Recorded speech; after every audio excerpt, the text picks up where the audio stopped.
Hey everyone, and welcome to another GameXplain discussion. I'm your host, Derrick Bittner, and I'm joined today by Ash Paulson to give our thoughts on Sonic Mania Plus. So let's get started. Alright Ash, so Sonic Mania Plus finally released today. It's something to get pretty excited about because we actually did that co-review of the original Sonic Mania. However, we did not get an early copy of it, so we weren't able to really do any kind of review, and we've been both kind of busy anyway.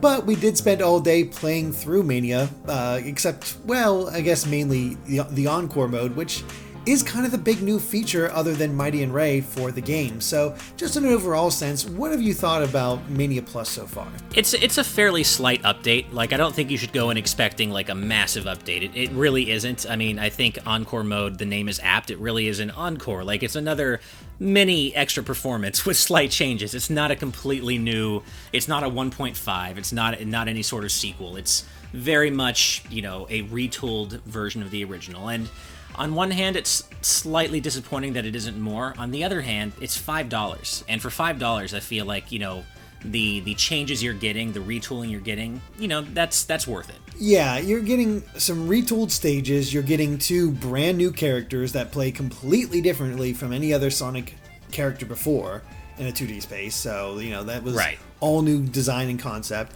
And then you also get which I don't think I was aware about, you get a brand new a set of 7 special stages, along with a new pinball bonus stage for character collection. And that's a fair amount of, like, on paper it's like, whatever, but it's also, like, when you look at it for $5, yeah, that's about $5 worthy. Yeah, I mean, it really, Encore Mode does really change the way you play the game to a degree, because just in general, the difficulty feels like it's been ratcheted up a bit. And beyond that, though, the way the character system works is basically, you don't get one-ups. It actually, in an interesting way, it makes rings both more and less important, because you can't get an extra life from collecting 100 rings anymore, because your lives literally are the 5 characters, and once one of them is knocked out, they're gone until you can find another monitor to get them back again, or go to one of the pinball stages and rescue them there. But if you lose all your characters, it's game over, and you got to use it continues. So you're a little more vulnerable, but at the same time, it forces you to be a little more careful with how you play and really think about the game differently, especially for people like us who've probably played the original mode a billion times by this point and can beat it with our eyes closed. It changes things up just enough to feel meaningful, but I think those going and expecting a completely new game are going to be very disappointed. Yeah, it's definitely not a completely new game or anything like that. There's, for a lot of the stages, I noticed a few changes here and there. It's been a while since I played, so I was always a little unsure, but I was like, no, this feels like a change. This feels like it's different from what I remembered before. And honestly, the biggest change I felt the entire time was, I'm going to go to this spot because I know there's a special stage ring there, and let's start collecting these Chaos Emeralds. And it was always never there. And I'm like, oh, come on. Yeah. So you have to learn these new locations. And I gotta say, the new special stages are tough. They are really tough. No, I found it was kind of a mix. Most of the time I found the same thing as you, where I'd go to my old haunts to find special stage rings and they'd be replaced by something else. They wouldn't be there. However, there were a couple, I think mainly in Chemical Plant, that they were still there, but the platforms you had to jump to get to them were a little tougher to navigate. So in some cases, I did still find special rings in their same places as before, but getting to them was a little harder. Mm-hmm. But in terms of the special stages themselves, you have a little more experience here, because I was just trying to get through the game so we could do this discussion. You had a little more time, and you did them properly. You did all 7 stages, and you got all the Chaos Emeralds, which I will go back and do. But man, I agree with you. Even starting with the first one is harder, I would say, than pretty much any of the original 7 special stages, save for maybe one. Mm-hmm. It might be as hard as the hardest of the original set, but certainly way harder than the vast majority of the original ones. Yeah, I can say right now, I started getting into a groove, because at first, the first one took me 7, 8, 10 tries to actually get the first Chaos Emerald. Second one took me about half that, and then 3 through 5 got it in my first try.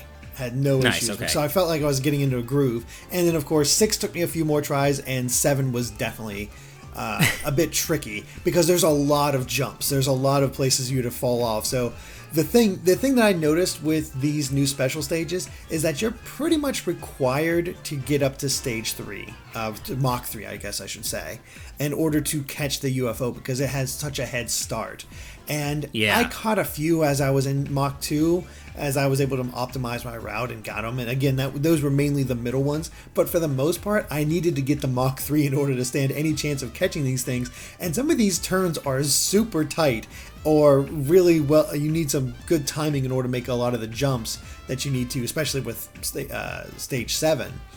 And it gets tricky. And I was definitely starting to get a little frustrated, especially because I knew of one special ring that I could easily get to. So after I beat the game, I was basically farming it. So it was essentially go into Green Hill Zone, find the one that I knew where to find it at, which was actually really cleverly hidden. So there's a special ring in the level, and you're used to like going in from the sides or whatever, finding some way to get in there. And when I tried doing that during stream because I came across it, but I didn't find any way in. It was like, well, I guess I just have to move on and figure it out later. When I discovered actually playing it, like when I came back to it and started trying to farm these rings, I was like, what the heck's going on? And I accidentally pushed a rock that's on top of where the ring is positioned. So you literally have to push a rock away from the hole, and then you drop down the hole into the special rings area. It's nice. A really different way of them hiding these special rings, which was really cool. But it was also, I had to go so far in, I had to constantly do this, and if I failed, exit, try again. And that got old very quickly. It's funny, you and I actually found the same one, except I didn't push it by accident. It's I guess the way I approached it, the camera gave me a glimpse of the fact that there was a special ring in there, and I'm like, well, I can't approach from the side. I wonder, oh, there's that rock. Oh, Angel Island Zone. You could push rocks and drop in. Oh, okay, and then I figured it out. Mm-hmm. But you and I definitely found the same one in Green Hill Zone.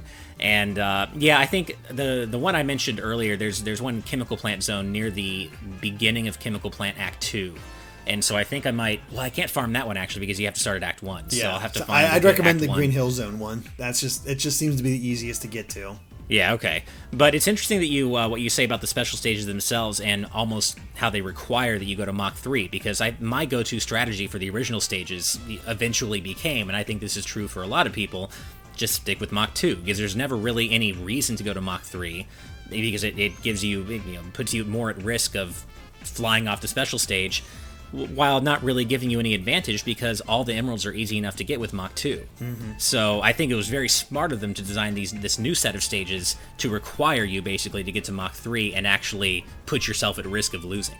Yeah, it was quite interesting, and that it really stood out to me as the biggest changes for Encore Mode, because you jump into Encore Mode and you get a little bit of Angel Island, which was cool. Yeah. It made me want so much more. I know the music, and just like I wanted the rest of Angel Island, and I wanted so many other new zones just because I'm greedy and I just want them. Mm-hmm. But it was really cool being able to play just a little snippet of Angel Island, and even that little snippet, you have multiple routes you can take, which is nice. So even for such a snapshot of the level, it's nice that they worked in multiple routes. So I'm looking forward to going back and checking those out. But yeah, it's such a tease because you really just want to play the whole level. And then you've got Mighty and Ray, which they are interesting additions because you've got two brand new characters, which are pretty cool. But in my view, it's almost one new character because Mighty is almost objectively better and more useful than Ray. I mean, I love Ray. He's cute. But his ability is essentially Mario's Kate from Super Mario World, which is cool, but Tails and Knuckles are already way better at what Ray does than Ray is. Mm-hmm. Tails can fly and Knuckles can glide, and they have, they can attack with their abilities, whereas Ray is completely vulnerable while gliding. And that's not, you can't say the same for Tails and Knuckles. Yeah. Ray is vulnerable while he's gliding, but if you master that thing, you can go so far and so fast. You can break I really am curious how speedrunners are going to handle Ray, because you get enough speed, you get the right angle, dodge all that stuff. Oh my gosh, you can fly across that stage essentially, because I was actually I wasn't sure about how picking up speed and whatnot, but if you get the right motion, you will gradually pick up speed with Ray. Yeah, no, I found that out. And you can go really fast. I'm just not that great at it, but it was also But I got a few moments where I was able to take advantage of that, and then invariably Buzz Bomber or some other flying enemy got in my way, and well, so much for that. Yeah, and that's the thing. It's very situational. Like when you find the right place to use it and you pull it off correctly, it's really satisfying. Like it really makes Ray's glide ability feel really unique. But those situations are fairly rare. And otherwise, it's just, when you're not in a place where you can use the glide well, which I would say is most places, you're kind of left with a character that kind of feels like a budget version of Tails and Knuckles, who's just really cute. But, so I would say Ray is more situational. But then Mighty, on the other hand, I didn't use his ground pound ability as much as I thought I might. However, the extra armor he has when he's spinning, like, that is ridiculously useful. And I would say almost OP. The fact that he can jump into really any hazard as long as he's spinning and get a free, he just bounces right off and doesn't take any damage. Yeah. I mean, they did change something up from what the initial reveal of him, where I swear I saw him break spikes.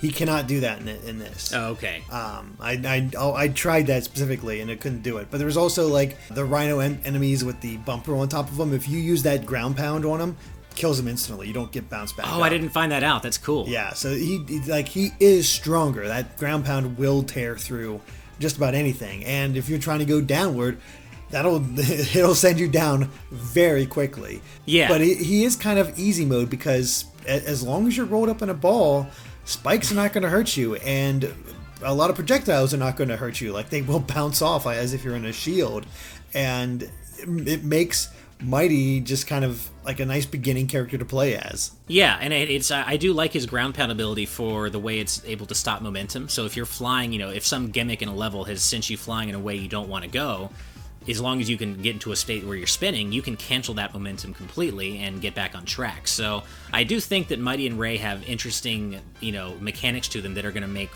speed runs really cool to watch, as you were saying, especially with Ray's gliding ability. But I will say they both feel, appreciabtively different from Sonic again. I mean, once again, the best thing they could have done with Sonic is give him the drop dash, because he now feels completely unique from the other four characters, and there's still a reason that you want to go back and play as Sonic, because he can just zip around so much faster now. Oh yeah, and then there's also the fact that he can use the elemental shields and their extra abilities, and that it is helpful. Like, each character does feel unique, and I like that they followed the template of Sonic characters, which is Sonic except this ability. Right, exactly. It works. It really does. And I haven't played their individual Mania mode stories yet. I don't really feel the need. I know there's a Super Ray and a Super Mighty, and there's really not that much different about them. They're faster, and they're fast. Yeah, it's about it. It's really for completionists, and I mean, if you just want the satisfaction of having played through the game with all of them and gotten all their super forms, totally. But yeah, there's very little reason to actually, other than that, to go play through their Mania mode stories. Although I do wonder about the ending cutscenes. I wonder if they did. That is true. I'm not sure about that. I guess they would have to do at least 2 new versions of that ending cutscene to have Ray and Mighty standing there. Yeah, or if there's a new opening bit as well. That's hard to say. Like I said, I haven't checked that out yet. There's a decent amount there, but I was mainly focused on Encore Mode and getting through there. But actually, I guess we should mention there is one stage that got a complete overhaul, and of course it's Barrage Saloon Act 1. Right. So basically in Encore Mode, Barrage Saloon Act 1 just gets rid of the Sky Chase sequence entirely. So that's still in the game, but you have to play Mania Mode to access it. But Encore Mode essentially treats Barrage Saloon Act 1 as a standard level for all characters, and it's so much better. Mm-hmm. It's just, night and day. Like, I think most people probably felt that the Sky Chase sequence in Barrage Saloon Act 1 for Sonic and Tails was by far the weakest part of the game. And that has, or maybe along with the other weakest part of the game that has also been overhauled, which was the Metal Sonic fight, which we'll get to that in a second. But yeah, I completely agree. Barrage Saloon Act 1 is so much more fun as a standard level for every character, and I love the way it plays with the color palette too, because it kind of gives you every version of that level that you've seen in Mania Mode, but kind of makes it more makes it make sense in a contextual sense in Encore Mode. And I think I like this version of Act 1 even more so than Knuckles. Like, I liked how Knuckles had his own unique stage built around him, but I still think this new stage is probably even better than that. Yeah, I would say too. I guess my only slight criticism, and this isn't really any particular fault of the game, but the fact that Barrage Saloon Act 1, the music was made for Knuckles, with Knuckles in mind, and now it's just used for every character's Act 1 in Encore Mode, which makes sense. I would not have expected T. Lopes to go back and create a new song just for specific characters in Barrage Saloon Act 1. However, the fact that that song was composed with Knuckles in mind kind of makes it not work quite as well in the context of playing through it as with other characters. Yeah. No, I get you, but that's all right. I mean, yeah. The thing is, it's like Encore Mode's interesting because, and we're going to get into spoiler territory here, so if you don't want to know anything concrete about Encore Mode as far as story, which I'll be honest here, there's not a lot of story. There's not a whole lot of it. But if you don't want to see that, be warned. It is interesting how Encore Mode is kind of a pseudo sequel to the original Mania, like taking place after Forces, because it starts with Sonic coming back from Forces, like using the dimensional ruby, the Phantom Ruby, to come back to his world, and then oh no, Eggman's up to no good again. They go do it, and then the Phantom Ruby gets kidnapped by the Magic Heavy, who is the only surviving Heavy, and uses it to essentially rewind time, as far as I can tell. And you happen to rescue Ray and Mighty before that, and that's why they're along for the ride for this Encore Mode. And that's, I mean, that's an excuse to go through the levels again. It's kind of funny. That's essentially how I interpreted it. Like, I'm glad we saw the same thing in terms of, figuring that was classic Sonic coming back through the Phantom Ruby wormhole at the end of Forces, making Encore Mode a direct sequel to Forces. But beyond that, I was a little less clear on how exactly the Phantom Ruby was necessitating that they go through all the same levels again. But resetting time or rewinding time makes sense. But I think the overall point we can make here is that the Phantom Ruby is a jerk. Like, the Phantom Ruby is so much more annoying than any Chaos Emerald has ever been, because it's always just flitting away from Sonic and friends and just kind of always causing chaos. But I will say I do love, like, crazy. Yeah, no, it's so annoying. And I do love, though, at the end of I think it's at the end of Lava Reef Zone now, Lava Reef Act 2, you take on the Heavy Wheeler? I can't remember his name. Yeah, Heavy Rider or something like that. I'm not Heavy sure. Rider, yeah. I do love how I think it's that one, where the Phantom Ruby is just lying there, and then a regular enemy comes and just runs into it and bumps it off screen. I was like, so Eggman has it again? Or was it Stardust Speedway? That might be Stardust Speedway. I can't remember. One of them. There was a stage where that happened, and that was like... That's so good. That's a good little detail. Yeah. Just, putting those robots to work. Yes, they are commanded by Eggman.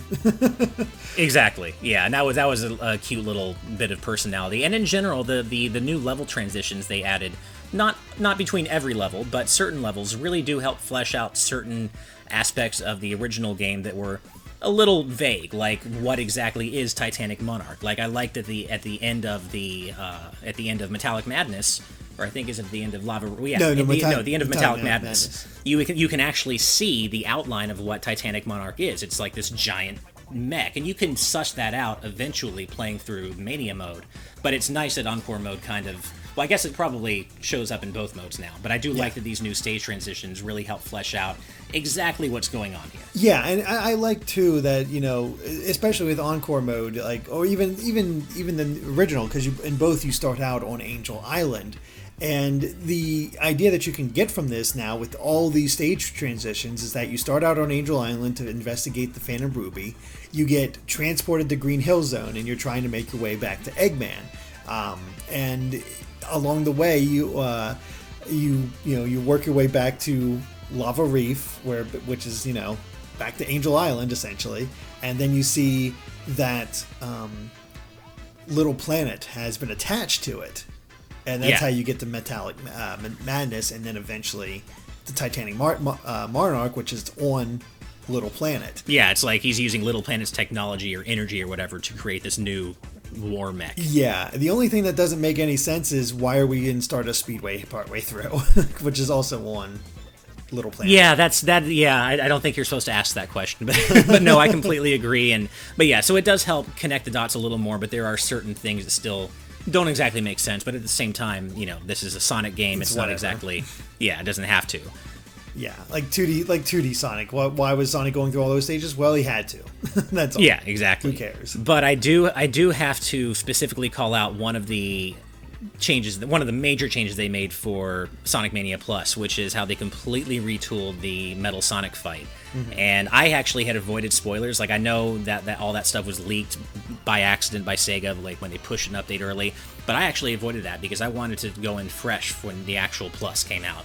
And yes, it is across the board a better fight. I was so bad originally at the second phase of that fight. I was just really bad at knocking the Silver Sonics into Metal Sonic's pod, and on my worst runs I would like time out because I was so bad at it. Oh, wow. And I eventually got pretty good at it, but it would still take me longer than I would like, and I just didn't think it was a particularly well designed part of the fight despite all the really cool fan service. Now you can now that every Silver Sonic explodes into little bits or little energy balls whenever you destroy one, those can also damage Metal Sonic's pod. So I didn't realize that. Nearly. Yeah, so you don't actually have to knock the Silver Sonics themselves. I just used the typical method. I didn't even attempt to. For some reason, I was really bad at it. So I'm glad that they added that for people like me who just, for whatever reason, weren't great at, getting Silver Sonic to fly the right way. Was it always just 3 hits to move on to the next stage? Because it felt like it was shorter than before. Well, it's interesting because I actually had 5 hits. So maybe they made it so Silver Sonic, if it's a physical collision, does more damage than the little energy balls. Because for me, it took 5 hits. That's cool. I like that detail. Yeah. Although for me, it was a combination of physical hits and energy balls. Which would explain exactly why 5. So that's pretty cool. That is really cool. Like something you would not know otherwise. Yeah, exactly. And then, I thought that might have been the extent of what they did, because I never really had a problem with the third phase of the fight. I guess some people didn't like it, but I never really had a problem with it. But no, I was wrong. You go to that third part of the fight, and suddenly, Metal Sonic takes in the Phantom Ruby, and you're looking at Metal Overlord, which, hello, Sonic Heroes. Like, what a random but really cool reference. Yeah. It was really cool. Much better. Like, the wall made it so easy. Like, even if I got hit, the spikes would push you forward and collect all the rings. Easy. Like, I never had any issue. Like, I would take damage, but whatever. I would beat them. It was no big deal. This, I actually died because I accidentally got behind him and fell into the pit behind him. Yeah, me too. It's kind of a cool throwback to the Death Egg boss fight in Sonic 3. Yeah. Like the final boss, like right before Doomsday Zone, like that. There's a really cool throwback, and just seeing Metal Overlord in 2D form, God, he looks so creepy and scary, and I really like the way they did it. And the only way it could have been improved is if they somehow got What I'm Made Of to start playing during that fight. But other than that, man, what a cool way that they changed that fight. Yeah, and that's the other thing. Like, that was taken care of thanks to an update, as well as the stage transitions. You can enjoy those without getting the Encore Mode. Right. But it's still really neat to have them in there. And I guess the final thing to note is the final boss, which does not have a special thing. I forget what the final fight against Heavy King and Eggman. I think it was called Egg Reverie. Yeah, does not take place. Not at all. No, regardless of whether you have all the emeralds or not. Exactly. You just fight them, and if you don't collect all the Chaos Emeralds, well, you saw it, where it's just sort of, you look at it, Eggman sneaks away, and then all of a sudden Heavy King shows up and snatches it, and you have the end screen after the credits of like the classic Sonic 1 thing, where it's like, try again. Yeah. And then, so I was kind of expecting maybe a little more than what you actually got when you got all 7 emeralds. Mm-hmm. And you don't. And it was just, and it's just basically, the ending isn't that changed. I mean, there is you get one slight extra scene that gives a hint as to what might be happening with Eggman in the next Sonic game, because he basically gets knocked into another Phantom Ruby rift. But the Phantom Ruby is still in play. That thing is never going to stop being obnoxious, because it's still in play. No one got it. It's still just kind of doing its own thing, flying around, getting into whoever hands it wants to be in at the time. Yeah, it rips apart the Titanic Monarch. They all run off with Sonic going supersonic and the others following after him, and then like it cuts the credits pretty quickly. Like it happened so quick, I almost didn't register what the heck happened. But basically, the Phantom Ruby destroyed all and sucked up Eggman, and there you go, cut the credits. But there is a really cute post-credit scene. There is, with them just all hanging out at the saloon and drinking, and hey, King Heavy showed up and he's kind of a good guy now. I don't get it, but why not? I love Tails spinning on the bar stool. That was great. Yeah. it's a really cute moment. And it's funny. Speaking of Tails, I'm sure it was just complete coincidence, but in my playthrough for Encore Mode, for whatever reason, the RNG gods hated Tails and Mighty, because whenever I would find like a Switch monitor or a mystery monitor, I would say 75 to 80% of the time I got either Sonic, Knuckles, or Ray. I barely saw Tails and Mighty in my playthrough. And same I'm here. Sure. Oh, really? Yeah, I barely ever got Mighty, and he just didn't get to stick around often. Like, my most common pair-up was Ray and Knuckles.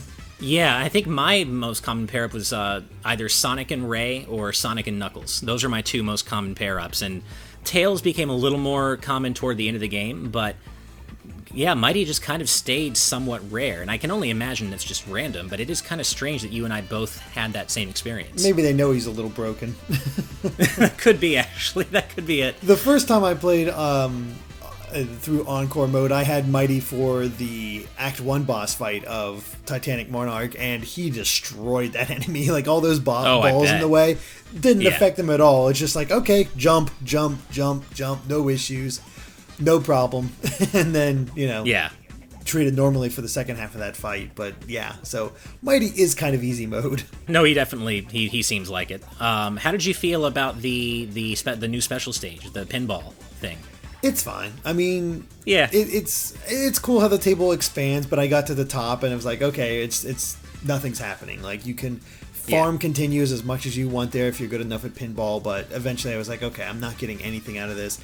I'm just gonna let the ball fall. And after a certain point, it's like, okay, I'm not gonna bother with it unless I need characters. Yeah, I mean, that's basically what it is. It's a vehicle to restore your lost characters if you don't feel like looking for a monitor, which they can be sometimes hard to find. So they are a convenient way to get your characters back. But other than that, I mean, you get continues so easily, which is funny because I got several continues throughout just playing the pinball stages. It's very easy to get them. But whereas in the original mode, I don't recall ever getting a continue and ever hearing that sound effect, and I've never even seen the continue screen in Sonic Mania. I don't know why, but I never got continues in the original game, but they just hand them out like candy here in Encore Mode. I mean, they're basically lives. I mean, have you gotten the chance to play Curse of the Moon yet, Bloodstained? No, a little bit. Like about halfway through, I haven't played the whole thing. Yeah, I mean, the system reminded me of that, where you don't lose a life. When you lose a character, it just moves on to the next character, and that's exactly how Mania Plus works. It's actually kind of interesting that two separate games use that same idea, that each character was kind of its own life, and you just restart from the checkpoint with one of the other characters that's not dead yet, and then once you lose all the characters, then you have to use an extra life or a continue in this case. So I just thought it was an interesting parallel. I never actually lost all 5 characters, did you? No, never. Yeah, so I wasn't sure if you lose all 5, I wasn't sure if that just kicks you straight to the continue screen, or if there is still a life counter. I assume it's just straight to the continue screen, because there's no indication of lives anywhere. Yeah, it must be, because it's meant to be a little harder. Encore Mode, it's clear that it's supposed to be a little tougher, so I would think that it would just be, straight to the continue screen, which makes it interesting, because it kind of, again, makes rings both more and less important. Yep, pretty much. Yeah, it's an interesting update. I think there's plenty here for Sonic fans to enjoy. It's only $5, so if you want to get a little bit more playtime out of Mania Plus, I'd say it's worth it. If you haven't picked up the game yet at all, get the Plus version. You'll tons of gameplay out of that and replay value and whatnot. So overall, like, the price is right for this one. I think that's its biggest asset. It's the price is like $5. I could easily drop $5 on something like this without a second thought. Oh yeah, 100%. I mean, I can see out of context, I can definitely see a lot of hot takes when more people start playing this, like, oh, it's a really disappointing update, there's not enough new content. And out of context, sure, maybe it's a little disappointing in that sense, but when you consider the fact that it's really only $5, the amount of new content on display is more than reasonable, and I think it's a perfectly priced update, as you said, and that and at the same time, the fact that Plus only ended up being a slight or modest update just makes me even more excited for the true Mania sequel, which we can only hope and assume is coming eventually. Hopefully. That'd be nice to see more hijinks of the Phantom Ruby. Yeah, exactly. Maybe we can get 2D Amy and Shadow to join the ranks for that. That'd be awesome. That would be great. I at least want Amy. That's all I care about. Yeah, no, Amy would be my first choice as to who. We've seen her in a 2D context in the advanced games, but it's not in the Genesis style, and I really want to see that. Yeah, I'd be interested to see their take on it, especially with how well they treated both Mighty and Ray. Oh yeah, I can see them doing really cool things with her hammer and just making her, unique to play. So I think that pretty much covers all my thoughts on Mania Plus. I guess the one last thing I would say is the palette swaps. Some are really cool, some are surprisingly disappointing and very slight. Yeah. I will say it took me a little while to figure out what was the big palette swap for Oil Ocean, and I realized it's like, no, the sky is bright. Oh, that's weird. Well, it's also blue. Like, everything has blue. gone from orange and red to blue, which that was one of my favorite changes. But then you get something like Studiopolis, which is the same colors, but slightly muted. Yeah, or a little bit more purple. It didn't look that different. A little more, it didn't look that different compared to something like Green Hill Zone or Metallic Madness. Like, some of them were so different. And then some were like, what? Okay, really? This you count this as being all that different? But again, overall, it's a nice amount of content for what you pay. Yeah, I'd say so. It's all good. But I think that covers it for our Sonic Mania Plus discussion. So thank you for watching, and if you liked this video, be sure to like us on Facebook and Twitter at GameXplain. And of course, make sure to subscribe to GameXplain for more on Sonic and other things gaming as well.